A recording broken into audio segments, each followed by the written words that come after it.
guys, so I hope you're all doing well. So if you've been following my Instagram, you would know that I did recently lose a betta fish. It was my betta fish Zaid. And if you can see here, I haven't really quite added another betta into my community tank. That being, I'm still taking time just to kind of consider what I want to put into the tank. But I also want to take the time to talk about things you should consider when your betta fish or any other fish in your community tanks pass away before adding another fish. Now, first and foremost, you're going to have to consider water parameters. That's probably one of the most important things to check off when you have an aquarium and things like this do happen. So one thing I always recommend, the biggest thing, is to make sure you test your water. That being because you want to make sure that if there's any spikes in ammonia, nitrites, or even nitrates, because some species can have sensitivities to high levels of nitrate, it's really important you rule that out.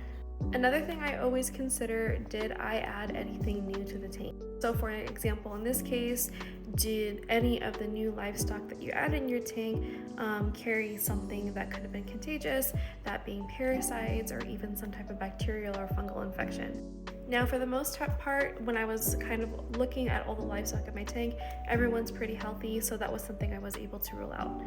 And finally, another thing I take into consideration is, could there just have been something genetically wrong with the fish or the betta that had passed away in my aquarium?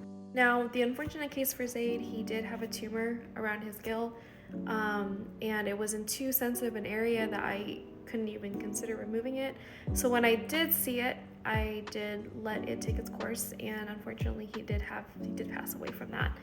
So that all being said, those are some things I take into consideration before adding another betta fish into an aquarium, just because they tend to be more sensitive than other fish. Most importantly, just take the time to mourn. There really is no hurry to add that center fish or that centerpiece fish into your aquarium.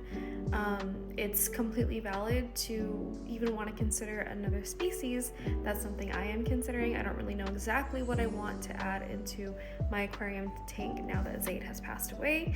But anyways, guys, this is just a quick tutorial. I hope you have a good one.